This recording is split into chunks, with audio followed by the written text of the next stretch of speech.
UEFA Champions League round of 16-এর প্রথম leg তো শেষ এবং রেজাল্ট আমাদের সবার চোখের সামনে চলে আসছে এবং আমরা মোটামুটি হালকা পাতলা আইডিয়া পেয়ে গেছি যে কোন টিম কীরকম পারফর্ম করতেছে এই টুর্নামেন্টে এখন পর্যন্ত।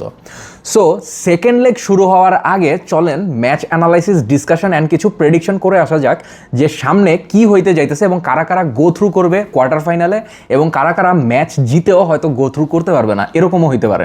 সো এনিওয়েজ চলেন শুরু করা যাক। প্রথমে যেই ম্যাচটা আছে সেটা হচ্ছে Bodo Glimt versus Sporting. Bodo Glimt versus Sporting ম্যাচে আমার ধারণা Bodo Glimt will try to win this match with all the passion and hunger, because Bodo গ্লিম্টের যে উইনিং মোমেন্টাম চলতেছে এখন, বোডো গ্লিম্ট কখনো চাইবে না যে এই মোমেন্টামটা তারা ব্রেক করুক, অর্থাৎ নতুন কোনো প্লেয়ার ট্রাই করাই দিলাম, 3-0 গোলের লিড তো আছেই, বা এই ধরনের কোনো পাগলামি তারা করবে বলে আমার মনে হয় না। আমার মনে হয় তারা টোটাল স্কোয়াড আবারও নামাবে এবং তারা এই ম্যাচটা জিতার চান্সও অলমোস্ট 90%-এর উপরে থাকবে।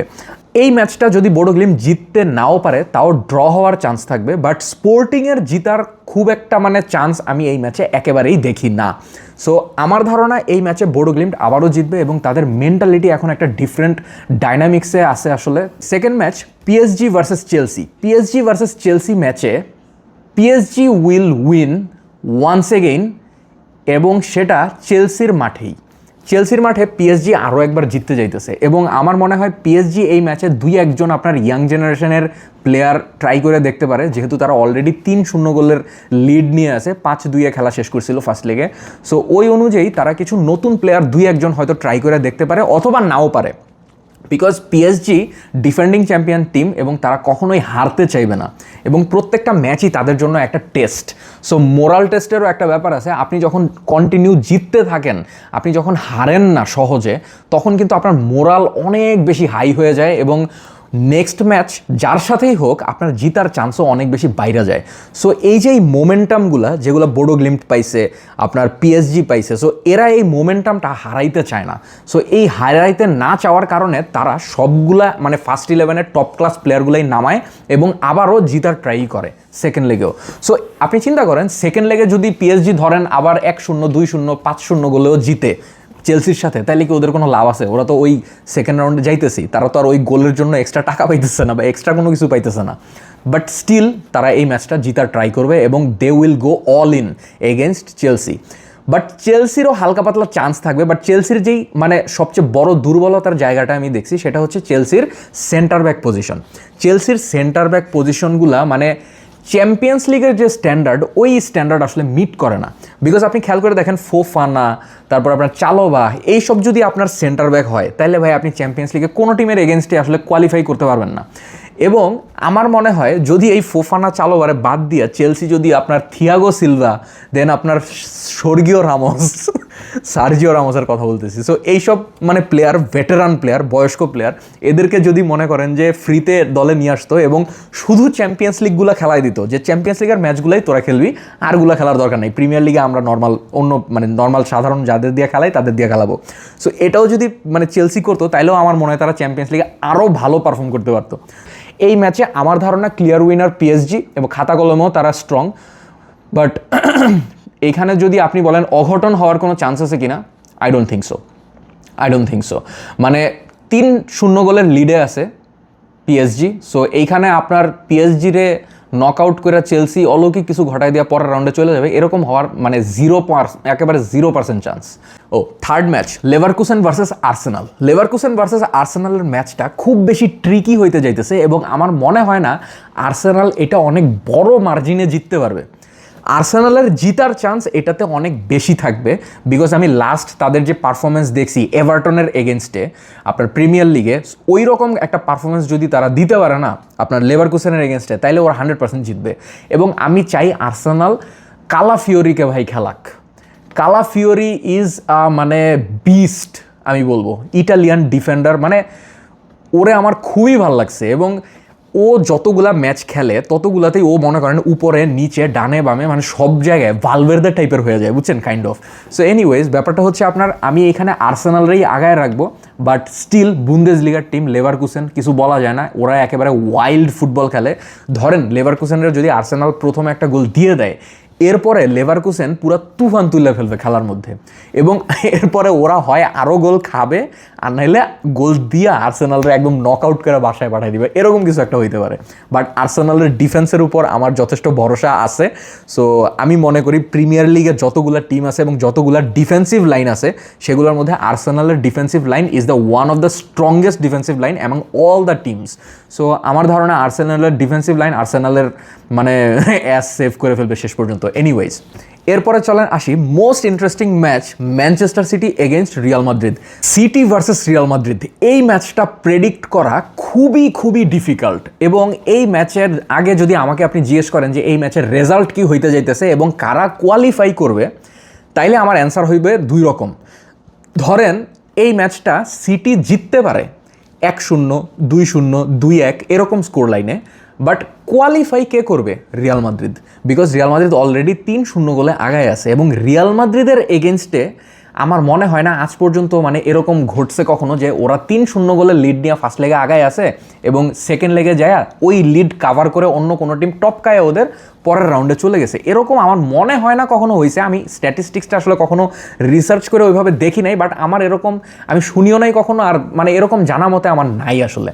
রিয়াল মাদ্রিদের এখন যেই ফর্ম আর সিটির এখন যেই ফর্ম, অর্থাৎ লাস্ট ম্যাচে তারা ওয়েস্ট হ্যামের সাথেও টাই করছে খেলা, সো রিয়াল মাদ্রিদের সাথে 3-0 গোলে হারলো, ওয়েস্ট হ্যামের সাথে আপনার ড্র করলো, জিততে পারলো না, এর আগেও পয়েন্ট ড্রপ করছে আপনার প্রিমিয়ার লিগে। সো কারেন্ট ফর্মের যদি আমি বিচার করি, তবে রিয়াল মাদ্রিদ সিটির থেকে যোজন আগায় থাকবে। পেপ গার্দিওলা যদি এই ম্যাচটা নিয়ে অতিরিক্ত মাথা ঘামায় এবং এইবারও সে রায়ান শেরকি, ফিল ফোডেন এগুলাকে মাঠের বাইরে বসায় রাখে সাবস্টিটিউট হিসেবে, তাইলে এই ম্যাচটা তারা ডেফিনেটলি জিততে যাইতেছে না। জিতা তো দূরের কথা, অনেক বেশি গোল খায়া তারপরে এই ম্যাচটা হারবে। মানে রিয়াল মাদ্রিদ একটা ক্রেজি মাইন্ডসেটের মধ্যে হঠাৎ করে চলে আসছে। আরবেলোয়া ভালো করতেছিল না, হঠাৎ করে ভালভের্দে এমন একটা আগুন পারফরমেন্স দিয়ে দিল যে মানে সব কিছু চেঞ্জ হয়ে গেল হঠাৎ, everything change just like this. মানে এই জন্য মানে রিয়াল মাদ্রিদের টিমের এত বেশি সাপোর্টার, এবং এই রিয়াল মাদ্রিদ, বার্সেলোনা এই টিমগুলোর মধ্যে না একটা এক্স ফ্যাক্টর আছে, বুঝছেন? মানে ওই জিনিসটা আসলে মানে ফিল হয় এদের খেলা দেখলে। যখন দেখবেন যে কোনো কিছুই কাজ করতেছে না, তখন দেখবেন এদের কোনো একটা প্লেয়ার এমন একটা জাদু করবে, জাদু করে ম্যাচটা বাইর করে নিয়ে যাবে। আর আরেকটা ব্যাপার যদি বলি, ম্যানচেস্টার সিটির মাঠ অর্থাৎ ম্যানচেস্টার সিটির হোম গ্রাউন্ড এমন কোনো স্পেশাল হোম গ্রাউন্ড না যেটাতে আপনি যে জিততে পারবেন না বা অনেক বেশি চাপ অনুভব করবেন, এরকম আমার মনে হয় নাই কখনো। বিকজ আপনি চিন্তা করেন ওয়ার্ল্ডের যত মানে এরকম নামি দামি মাঠ আছে, নামি দামি মাঠ না, বিশেষ করে আপনার যেসব মাঠে খেলতে গেলে অপোজিশন টিম চাপে মানে অনেক বেশি চাপ ফিল করে, সেগুলোর মধ্যে আপনার সান্তিয়াগো বার্নাব্যু আছে, লিভারপুলের অ্যানফিল্ড আছে, বার্সেলোনার ক্যাম্প নু আছে, দেন আপনার বরুশিয়া ডর্টমুন্ডের সিগনাল ইদুনা পার্ক আছে। মানে এই মাঠগুলার একটা বিশেষত্ব হলো এই মাঠে গেলে মানে মাথা টাথা নষ্ট হয়ে যাওয়ার অবস্থা হয়ে যায়। বাট এখানে প্রেশার ক্রিয়েট করার মতো ওই রকম কোনো বিষয় আমি আসলে দেখতেছি না। অ্যান্ড মাদ্রিদের প্লেয়াররা অনেক বেশি ট্রেন্ড, অনেক বেশি মনে করেন যে মানে ওয়াইল্ড। সো ওদেরকে আসলে মানে সাপোর্টারদের প্রেশারে কুপোকাত করে ফেলা এটা অনেক বেশি ডিফিকাল্ট। এবং এমবাপ্পে অলরেডি অ্যাড হয়েছে মাদ্রিদের স্কোয়াডে, যেই কারণে মাদ্রিদ স্ট্রংও হয়েছে এবং যেই কারণে মাদ্রিদের কিছু প্রবলেমও হইতে পারে। প্রবলেমটা কীরকম?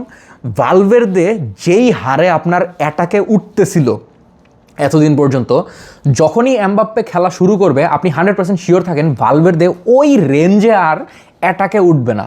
ও একটু সিটব্যাক করবে হালকা পাতলা, একটু নিচে থাকার চেষ্টা করবে, খুব বেশি বারবার অ্যাটাকে যাওয়ার ট্রাই করবে না। একেবারে ওয়াইল্ডলি যেভাবে আপনার লাস্ট 2-1 ম্যাচে গেছে, এরকম আমার মনে হয় না। এমবাপ্পে যখন থাকবে অ্যাজ এ নাম্বার 9 মাদ্রিদের স্কোয়াডে, তখন যাবে একটু মানে কিঞ্চিত ব্যাড মানে ইফেক্ট ফেলতে পারে।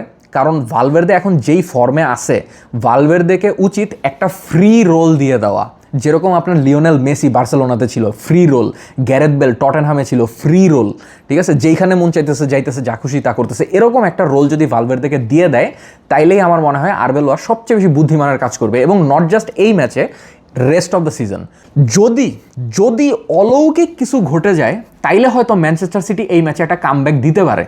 অলৌকিক কিছু ঘটলে, নাইলে কোনো সম্ভাবনা নাই। যেমন ধরেন ম্যানচেস্টার সিটি এই ম্যাচে আপনার 3-0 গোলেই রিয়াল মাদ্রিদকে হারাই দিল এবং খেলা ডিসাইড হইল পেনাল্টিতে যায়। এমন কিছু হওয়ার একটা ভালো চান্স আছে। একবারে নাই, ফুটবলে আমরা কোনো কিছুই একবারে উড়াই দিতে পারি না, কারণ সিটি এর আগেও রিয়াল মাদ্রিদকে 4টা গোল দিছে অন্য সময় চ্যাম্পিয়ন্স লিগেই, এবং রিয়াল মাদ্রিদও সিটিকে এরকম 3-4টা গোল দিয়ে আসছে।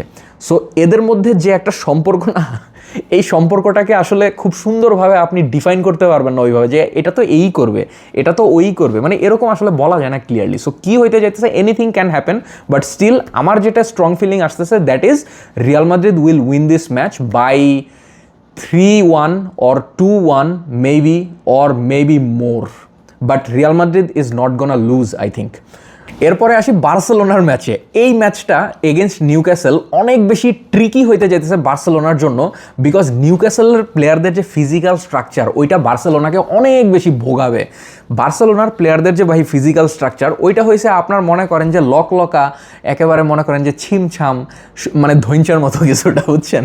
বাট আপনার নিউক্যাসলের প্লেয়ারদের যে ভাই ফিজিক্যাল স্ট্রাকচার এগুলা, মানে বার্সেলোনার প্লেয়াররা যদি হয় ধৈঞ্চা, তাহলে ওরা হইব এক একটা বাঁশ বা লোহার ওই যে ইয়ে আছে না আপনার ফুটবলের ক্রসবার, মানে ওই রকম স্ট্রং এগেনস্ট বার্সেলোনার প্লেয়ারদের সাথে যদি তুলনা করি। সো বডি স্ট্রাকচারে তো অনেক বেশি আগায় থাকবে, এবং নিউক্যাসল অনেক বেশি ফিজিক্যাল গেম খেলার ট্রাই করবে আমার মনে হয়, এবং তারা অনেক বেশি ক্রস দিয়ে খেলবে, এবং ক্রস যদি বার্সেলোনা ঠেকাইতে না পারে তবে এই ম্যাচে একটা বিশেষ অঘটন হইতেও পারে। বিকজ আমার কেন জানি না মনে হচ্ছে either Liverpool, neither Barcelona or Arsenal, এই তিনটার একটা টিম ডেফিনেটলি এলিমিনেটেড হয়ে যাবে, এরকম আমার ফিল আসতেছে। I don't know why, but আমি পুরোপুরি রঙও হইতে পারি, এনিথিং ক্যান হ্যাপেন। বাট এই ম্যাচে আমার প্রেডিকশন হলো বার্সেলোনা যদি তাদের গা বাঁচায় খেলতে পারে, এবং বার্সেলোনার জন্য একটা সুখবর আছে, সেটা হচ্ছে আপনার গাভি ইজ ব্যাক। এবং গাভি অনেক বেশি ফিজিক্যাল প্লেয়ার, কিন্তু আপনারা যারা জানেন না তাদের জন্য বলতেছি, গাভি সাইজে ছোট হইতে পারে, বাট নিউক্যাসলের প্লেয়ারদের মতো যদি ওর মানে হাইট হইতো বা ইয়ে হইতো, তাইলে মনে করেন যে একটা মানে পারফেক্ট কম্পিটিশন এখানে আমরা দেখতে পারতাম।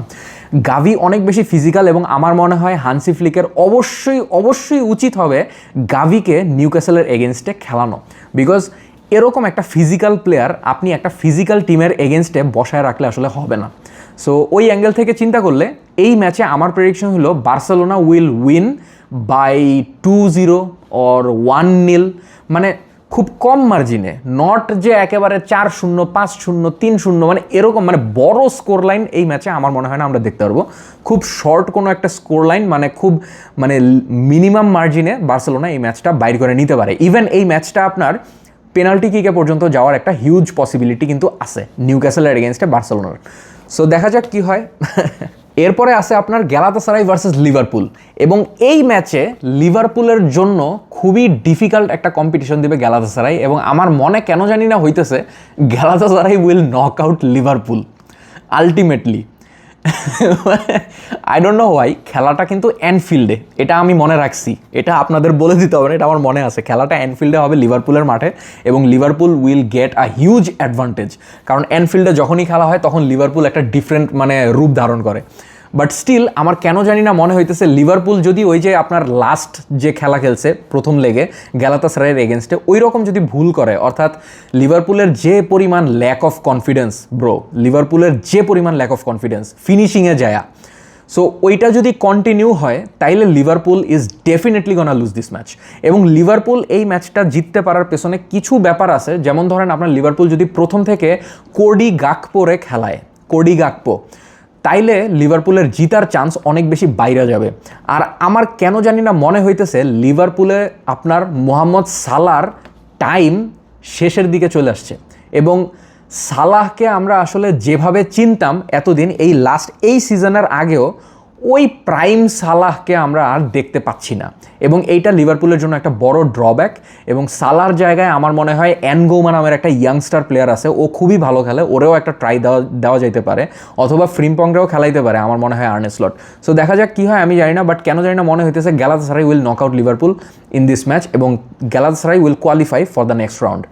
এবং সর্বশেষ দুই ম্যাচ, একটা হচ্ছে বায়ার্ন মিউনিখ ভার্সেস আটালান্টা এবং অ্যাটলেটিকো ভার্সেস টটেনহাম। এই দুইটা ম্যাচের রেজাল্টই হচ্ছে বায়ার্ন মিউনিখ জিতা যাবে, অ্যাটলেটিকো মাদ্রিদ আবারও জিতা যাবে, টটেনহামের জিতার কোনো চান্সই আমি দেখি না, এবং আটালান্টার জিতার চান্স না থাকলেও ড্র করার কিঞ্চিত চান্স আছে, বিকজ এই ম্যাচে বায়ার্ন মিউনিখ আমার ধারণা কিছু ইয়াং প্লেয়ার ট্রাই করবে, অর্থাৎ they will try some young blood in the pitch and they will test it. Because আপনার যখন আপনি এরকম একটা কমফোর্টেবল লিড নিয়ে বসে থাকেন তখন আপনি ট্রাই করবেন আপনার মানে যত ইয়াং প্লেয়ার আছে ওদেরকে একটু সুযোগ দিতে, কারণ সবসময় এই সুযোগ কোচেরা পায় না। সো ভিনসেন্ট কম্পানি এই সুযোগটা নেওয়ার চেষ্টা করবে এবং কিছু ইয়াং প্লেয়ারদের হয়তো এই ম্যাচে তিনি চান্স দিবেন।